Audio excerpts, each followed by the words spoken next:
Me. What would you say the differences between the parties that make up the Assembly? Well, I mean, some of the differences are quite obvious, but do you know what, with political parties, it's almost like sometimes you forget about what the policy differences are, and it becomes almost tribal, like a football team differences. And I think it's, people do cling to an idea of what their ideology is, but actually when it comes down to it, what matters is what's the difference in the policy. What are we going to do with the health service that's different to what the Labour government is doing? What would we do with the economy that's different to what the Labour government are doing?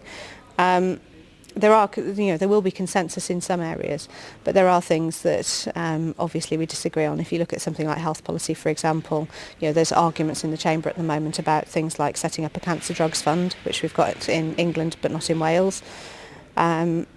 And I feel very worked up about that because I had a constituent who I was trying to get through the paperwork to get him his drug. Whilst we were going through the paperwork, his cancer progressed to a point where unfortunately it was no longer curable and he died.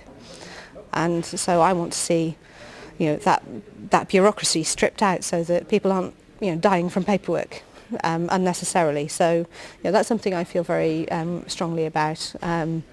The arguments are about, should we have this or should we not have it? Should we be devolving decisions to a local level, what they call the local health boards, or should we be keeping control in the Assembly? There are things along those lines that, there are differences, really quite clear differences between the parties.